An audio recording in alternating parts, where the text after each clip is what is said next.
செய்தித்தாள்களில் இருக்கக்கூடிய சில தலையங்கங்களை பார்க்கலாம். அதன் பிறகு ஒரு தலையங்கத்தை பற்றி சுருக்கமாக பேசலாம்.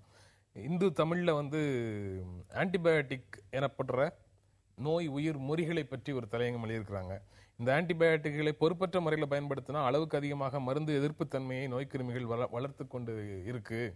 இந்த மருந்துகளை முறையாக பயன்படுத்தலைனாலும், புதிய மருந்துகளை கண்டுபிடிக்கலைனாலும் மீண்டும் கொள்ளை நோய்கள் காலத்துக்கே போக வேண்டியது இருக்கும் அப்படின்னு சொல்லி அந்த தலையங்கம் சொல்லுது.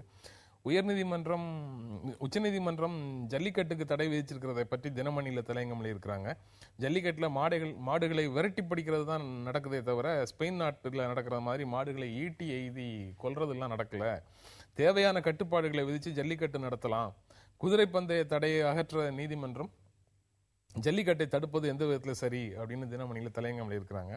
தினத்தந்தியில தேர்தலுக்கு பிந்தைய கருத்து கணிப்புகள் பற்றி ஒரு தலையங்கம் எழுதியிருக்கிறாங்க. அடுத்து மோடி அரசாங்கம் தாங்கிற நம்பிக்கை மக்கள்கிட்ட வந்துச்சு. 3வது இடத்தை அதிமுக பிடிக்கும்னு கருத்து கணிப்புகள் கூறுகின்றன. வலுவான இந்தியா அமையணும்னா கூட்டாட்சி தத்துவத்துடன் கூடிய வலுவான அரசாங்கம் வேண்டும். ஆளுங்கட்சியும் எதிர்கட்சியும் இரட்டை தண்டவாளங்கள் போல ஆட்சியை சுமூகமாக நடத்திட்டு போகணும் அப்படின்னு சொல்லி தினத்தந்தி சொல்லுது. தி ஹிந்து மன்மோகன் சிங் விடைபெறுவதை ஒட்டி அவருடைய 10 வருஷ ஆட்சி பற்றி ஒரு தலையங்கம் எழுதியிருக்கிறாங்க. மகாத்மா காந்தி கிராமப்புற வேலைவாய்ப்பு திட்டம், கல்வி உரிமை சட்டம், உணவு பாதுகாப்பு சட்டம் போன்ற பல நல்ல திட்டங்களை அவர் கொண்டு வந்திருந்தாலும் ஊழலை தடுக்க முடியாத ஒரு பலவீனமான பிரதமராகத்தான் அவர் பார்க்கப்பட்டார். அவருடைய முதல் ஆட்சியில பொருளாதாரம் வளர்ந்தது, 2வது ஆட்சியில வளர்ச்சி விகிதம் குறைந்தது. ஊழல்கள் மத்தியில் இருந்தாலும் தனிப்பட்ட முறையில் அவருடைய நேர்மை சந்தேகத்திற்கு அப்பாற்பட்டதுன்னு தி ஹிந்து எழுதியிருக்கு. டைம்ஸ் ஆஃப் இந்தியாவில் தேர்தலுக்கு பிந்தைய கருத்து கணிப்பு முடிவுகளை பற்றி தான் அவங்களும் எழுதியிருக்காங்க. பாஜக ஆட்சி அமைக்கக்கூடிய சாத்தியம் அதிகமாக இருக்கிற மாதிரி தெரியுது. மாநில அளவில் பலமான தலைவர்களை உருவாக்காததும் ஊழல்கள் போன்றவையும் காங்கிரசுக்கு பலவீனமாக அமைஞ்சிருச்சு. மோடியினுடைய பிரச்சார பாணி பலமாக இருந்தது அப்படின்னு சொல்லி டைம்ஸ் ஆஃப் இந்தியா சொல்லியிருக்காங்க. டெக்கான் கிரானிக்கல்ல தேர்தலுக்கு பிந்தைய கருத்து கணிப்பு, தேர்தல் முடிவுகளுக்கு பிறகான கூட்டணிகளை பற்றி ஒரு தலையங்கம் எழுதியிருக்காங்க. 2004, 2009 நடந்த மாதிரி இதே மாதிரி கருத்து கணிப்புகள் வந்து எக்ஸிட் போல்ஸ் தவறாக இருந்தது.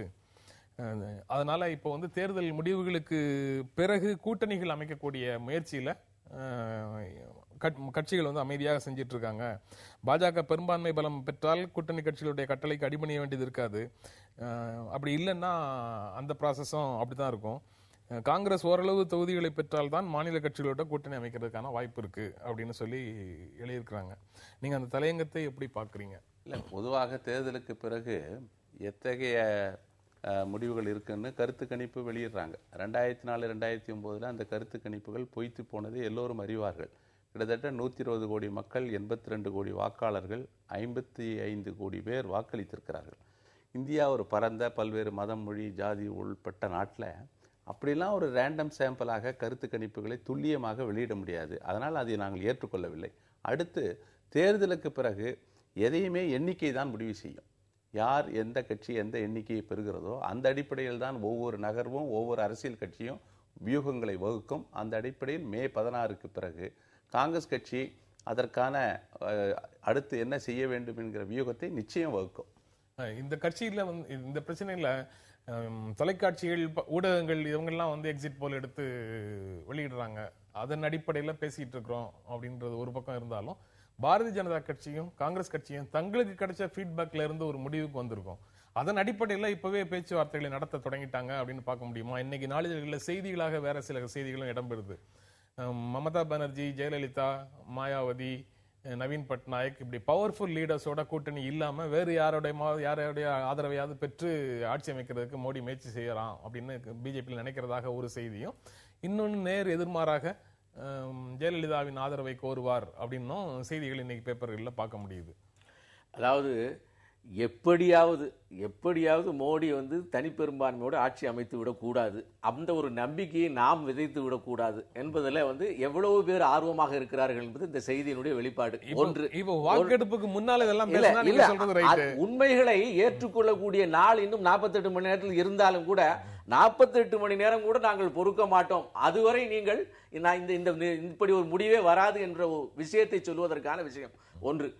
1947க்கு பிறகு 84இல் இந்திரா காந்தி படுகொலை செய்யப்பட்ட போது மிக அபரிதமான வாக்கு 64% மக்கள் பங்கு கொண்டார்கள். பல கோடி வாக்காளர்கள் சேர்ந்து விட்ட பிறகு 2004 66 மக்களுடைய மிகப்பெரிய எழுச்சி இருக்கிறது. நாடு முழுவதும் ஏற்கனவே மோடிக்கு வந்து இல்ல சேர முடியாது என்கின்ற அறிவுஜீவிகள், பத்திரிகையாளர்கள்லாம் இந்த காம்பினேஷன் அந்த காம்பினேஷன் வரவே முடியாது என்று சொன்னவர்கள் எல்லாம் இன்றைக்கு வந்து விடுவார்கள் என்று பயந்து கொண்டு புதிய விஷயங்களை சொல்லுகிறார்கள். ஆகவே மிக மிக மிக மோசமான பெர்ஃபார்மன்ஸை 1885க்கு பிறகு காங்கிரஸ் பெறப்போகிறது. மிக உன்னதமான ஒரு நல்ல பெர்ஃபார்மன்ஸை பிஜேபி அறுதி பெரும்பான்மை பெறப்போகிறது. இதை 48 மணி நேரத்தில் பார்க்க போகிறோம். இந்த மாதிரியான பெர்முட்டேஷன் காம்பினேஷன் எல்லாம் கடைசி வரை மோடியை ஏற்றுக்கொள்ள முடியாது என்கின்ற எண்ணம் தொடரும். ஆனால் 48 மணி நேரத்துக்கு மட்டுமே தொடரும். பாருங்க, இன்னைக்கு மோடியை எதிர்க்கிற, மோடி பிரதமராவதை தடுக்கிற முயற்சியில மம்தா பானர்ஜி, கம்யூனிஸ்ட் கட்சிகள், பிஜு ஜனதாதளம், ஒய்எஸ்ஆர் காங்கிரஸ், அதே போல தமிழ்நாட்டில் திமுக, அதிமுக, இப்படி தொடர்ந்து எல்லா மாநிலங்களிலும் பல மாநில கட்சிகள், மாயாவதி, அப்புறம் முலாயம் சிங் யாதவ் போன்ற, அதே போல பீகார்ல இருக்கிற ஜனதாதள் யுனைடெட்,